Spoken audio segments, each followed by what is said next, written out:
Hi there, everyone.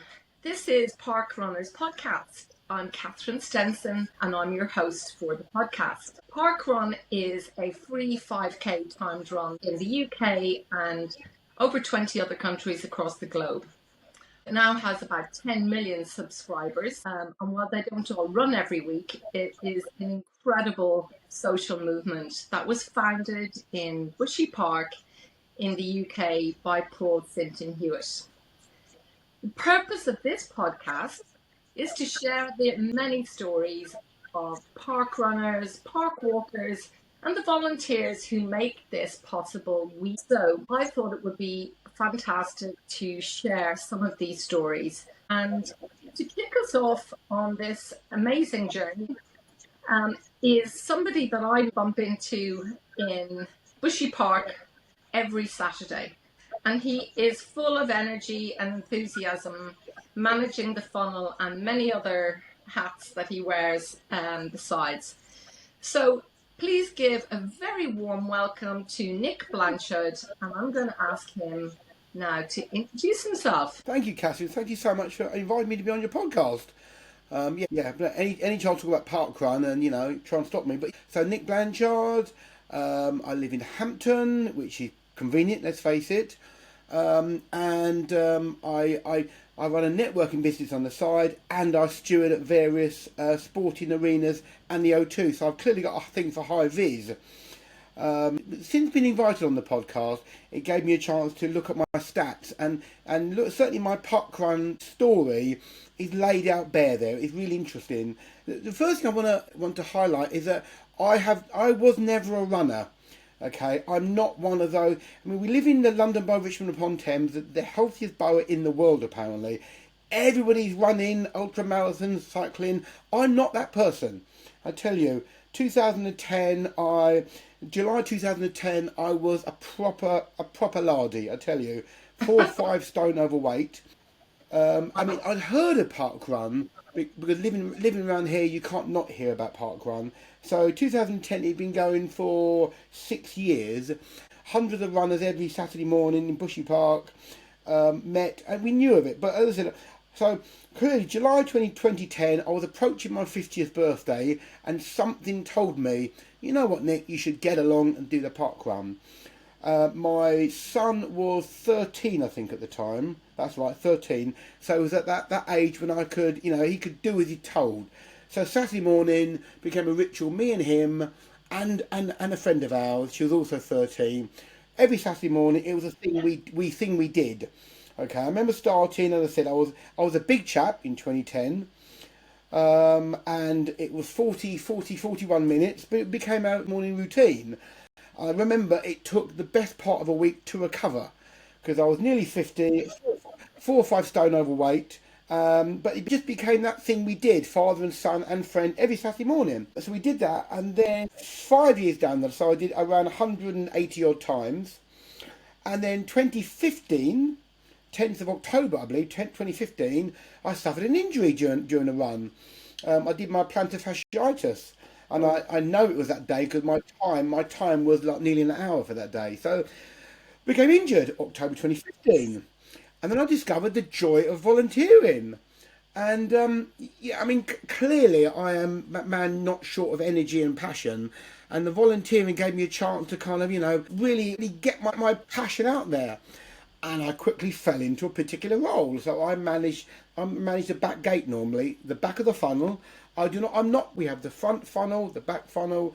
I manage the back funnel, the whole double funnel, triple funnel, lettered, all the rest of it. And yeah, something I just really enjoy doing. So I run it 180 odd times, got injured. So literally in the last 10 years I've discovered I've only run it 8 times in 10 years. PB has now come down to 29 minutes. So I run it once in 23, once in 24, once in 25, each time 29 minutes. So yes, I've now volunteered 315 times since 2015. Wow. And that's me, Saturday morning, Nick Blanchard, right-hand man out, being loud, but loving it. Oh, Nick, for anybody who is listening to this and who's not a regular at Bushy, I would just encourage you to come down and witness Nick's energy and his friendliness. It really is awesome.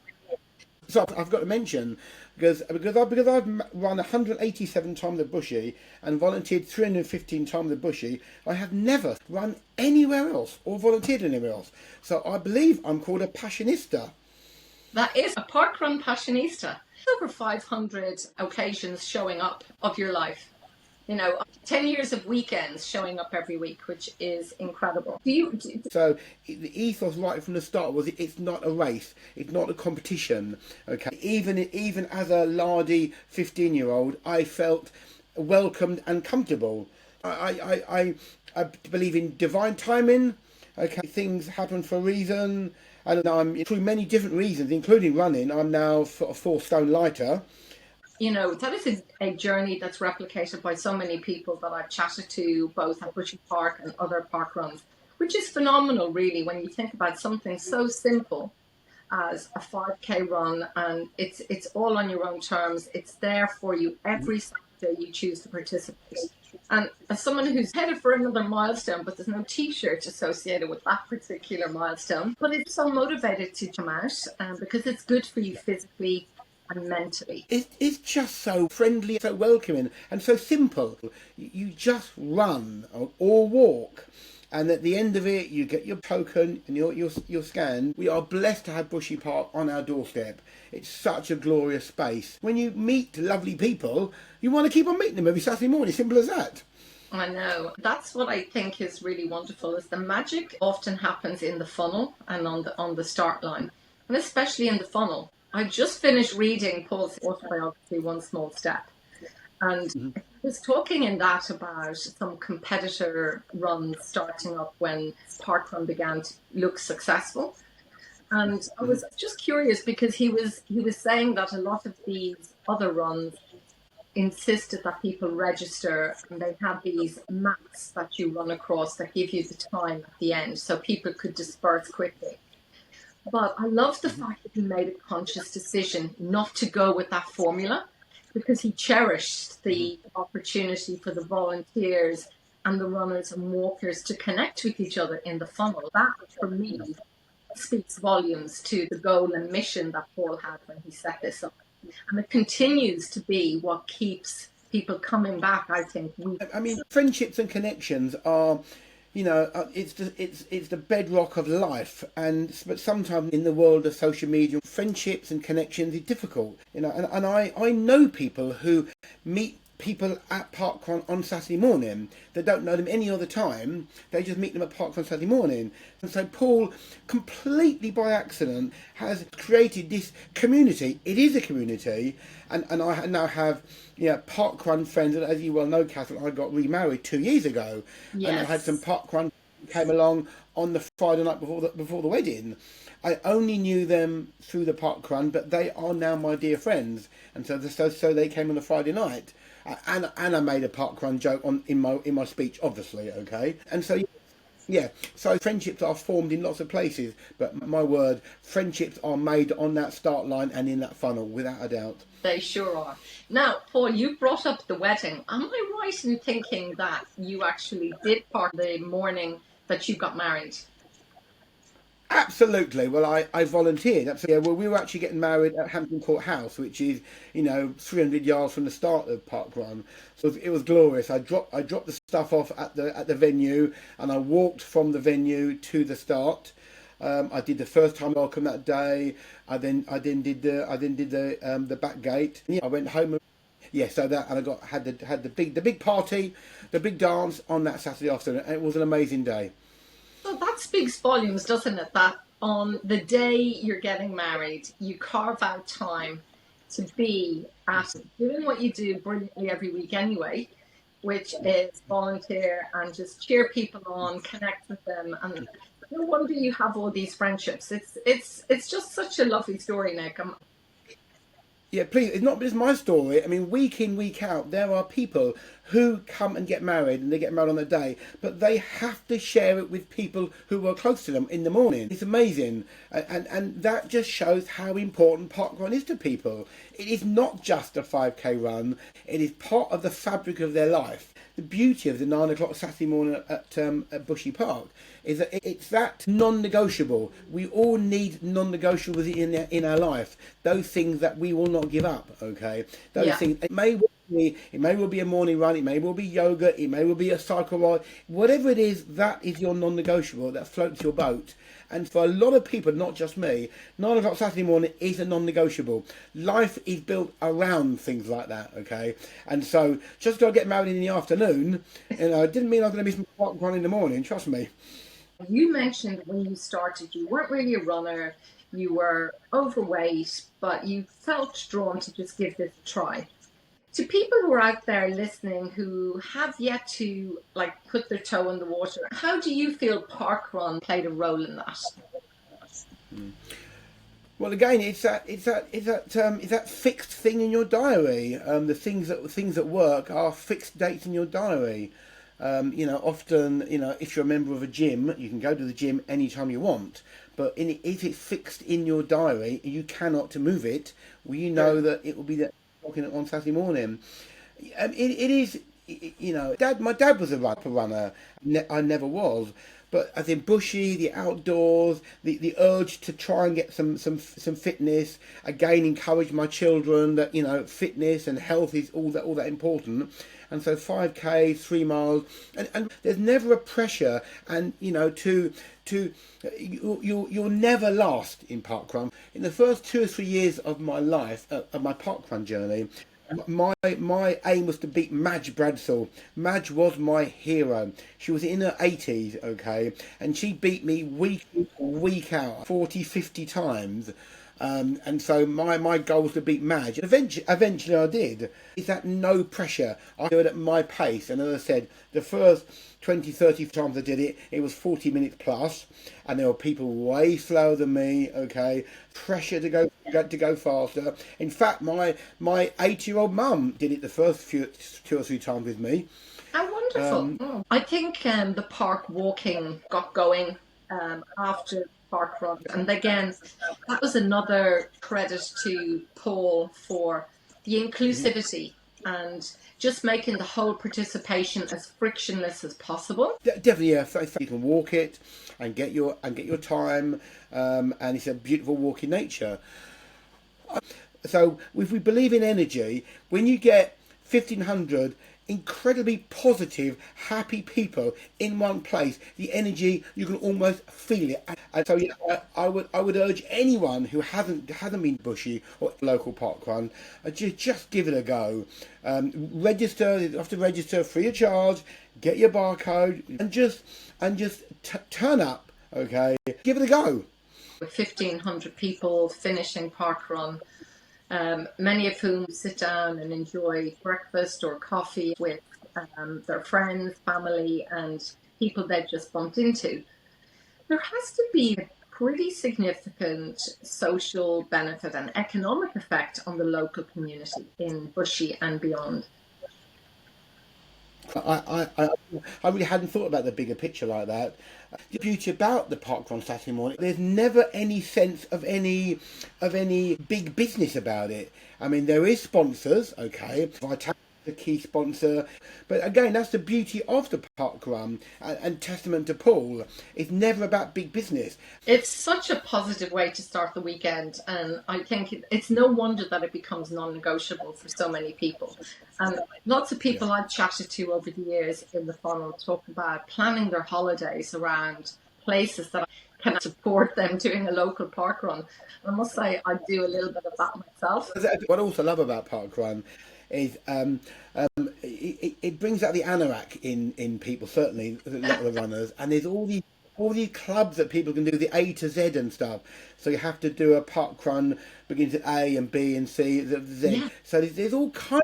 I think the terminology for people who are doing an A to Z are parkrun tourists, just in case anybody's listening and they haven't heard that term before. A significant number of parkrunners enjoy expanding their horizons and visiting other park runs and getting one in each letter of the alphabet. So that's a nice way to maintain your interest and holidays and weekends away as well, which is lovely. Because you have this like unique perspective of being both runner and then evolving into being the incredible volunteer you are now, would you mind for our listeners just to take a look behind the scenes of what it takes to set up a park run on a Saturday? Because it is quite a mammoth operation, but because we have 70 volunteers, many of them do it every week.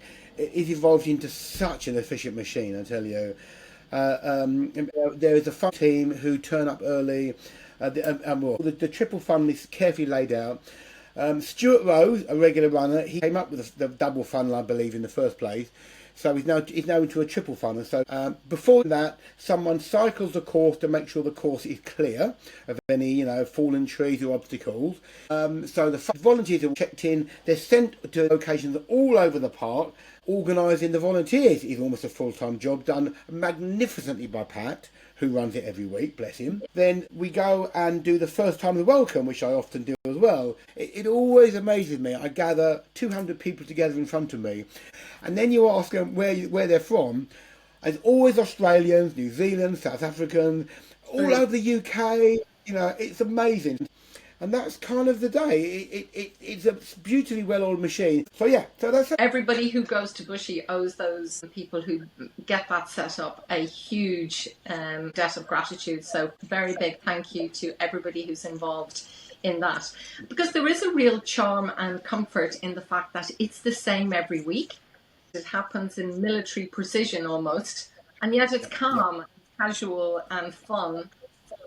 And all of those things. And I think that speaks volumes to the amount of work that goes on behind the scenes by all of the volunteers. So that's awesome. If anybody's listening who hasn't given it a try, I've volunteered as well, often when I'm recovering from an injury, but nonetheless, it's always good fun. So if you're listening and you don't want to get involved in another way, or you just like to, maybe you've run and walked, I think it'd be well worth getting down and giving it a try, because you meet a whole bunch of different people. And can I remind people, okay, we have a little army of Duke of Edinburgh volunteers, because the Duke of Edinburgh wore bronze, silver and gold. One of the elements is volunteering. And, sign up for your parkrun every week. And we do have DofE volunteers every single week. But the more the merrier. And it's fascinating. There's at least 2, I think, I know, many more probably, who started as DofE. And now Ruby was our volunteer of the year. Caitlin was our volunteer of the year. Caitlin's a timer virtually every week, and it become part of their life. So if you know anybody, anybody doing the DofE, bronze, silver, or gold, and need to do the volunteer sector of that, get them signed up for their local park run. It's a great way of doing it. Yeah, I think that's a great shout out, and maybe some of those volunteers, they will also hopefully become guests at some point on Parkrunners Podcast, because it'd be lovely to hear stories from younger participants as well, especially.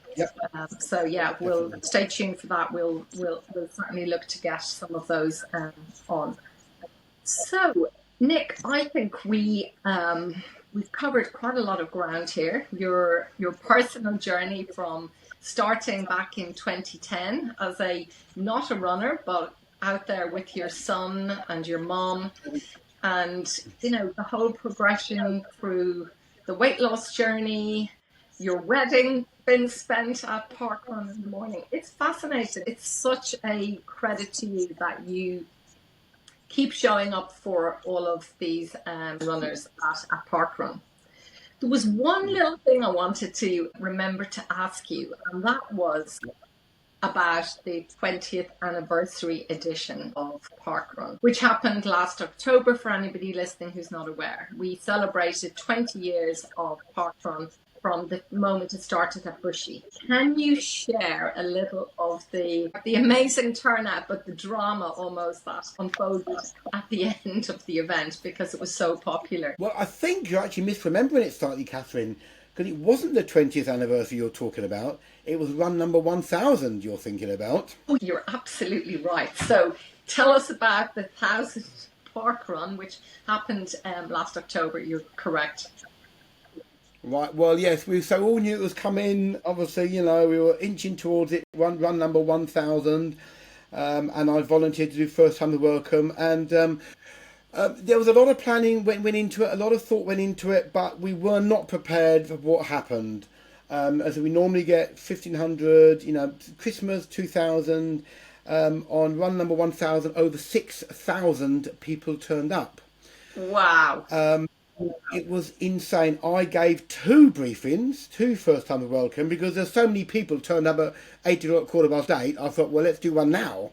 Yes. So I did the first one to hundreds and hundreds and hundreds of people.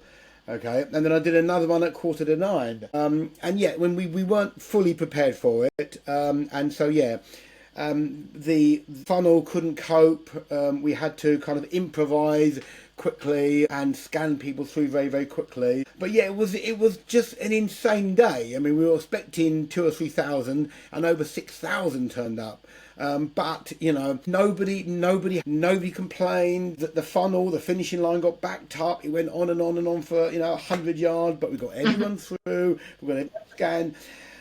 As I told everyone on the day, if you were hoping to do your Olympic qualifying time that day, you might have to come back because the time might not be totally accurate, okay? People don't realise what goes on behind the scenes, because as I said, I was lucky, I was heavily involved that day. We got there, I think, at about 7:30 in the morning, preparing for the visitors who arrived, so we were there nice and early. I normally get away about 10 o'clock.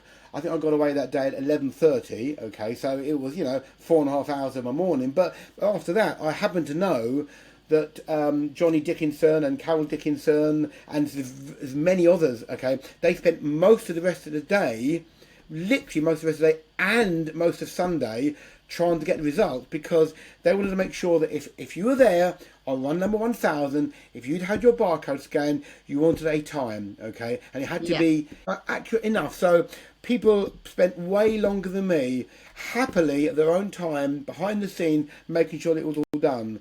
And so yeah, I'm lucky to be a cog in an incredible, well-oiled machine, and it's an honour to be part of that machine, I tell you. And I feel that same level of lucky to have Bushy Park on the doorstep, lucky to be able to get there every Saturday, extremely lucky that there's such a capable crew of permanent volunteers as well as the people who do it occasionally. So yeah, it is a supremely lucky situation we find ourselves in. Nick, if you could I know you're a passionista for Bushy Park, but if you could step outside and go and do any other park run in any location in the world, where would it be? That's a very good question. I have a very, very soft spot for Barbados. Okay, went there many years ago, and so top of my head, I'd have to say somewhere in Barbados, along one of the wonderful beaches in Barbados. How about that?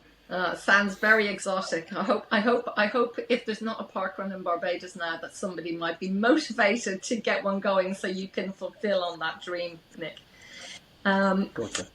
Right, just before we finish up, so I've got 5 questions for you, more or less a quick sprint.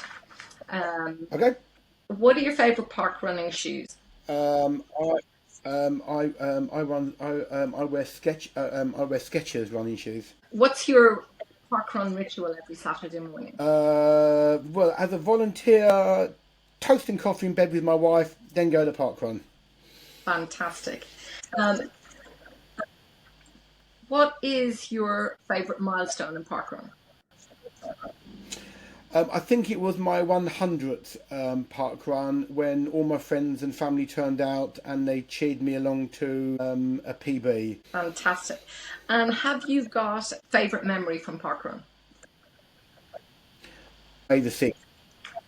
It would have to be May the 6th, 2023, when I dropped the stuff at my wedding venue and then walked to the parkrun, only to be back there the afternoon to get married. So May the 6th, 2023, without a doubt.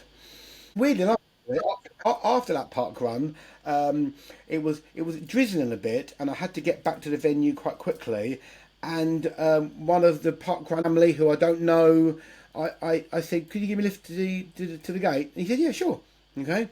So, I mean, he became part of my wedding story, and he's now someone with his family I see every Saturday. And my connection with him, I don't know his name, I must admit, but my connection with him is that he gave me a lift to my wedding venue on my wedding day.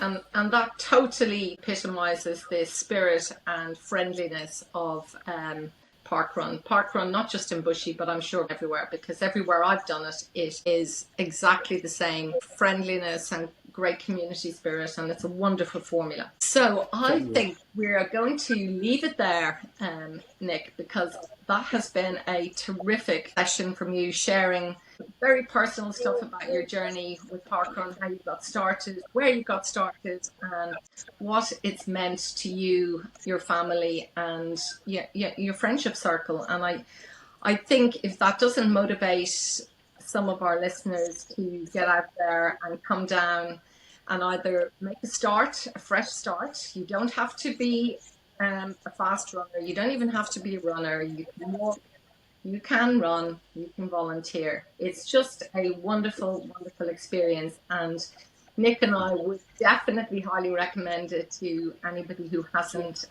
tried. Nick, thank you so much for joining us on the Parkrunners Podcast today. And I certainly look forward to seeing you on Saturday and getting this podcast live so we can get more and more people joining on a Saturday at Bushy and elsewhere. Nick, thank you very much. And if anybody who's listening can rate and review this podcast, that would really help. Share it with your friends, share it with your family who may or may not know about parkrun, because this is something that people will really enjoy and benefit from for the whole of their life. Thank you so much, Nick. Take care and have a great day. Thank you, Catherine.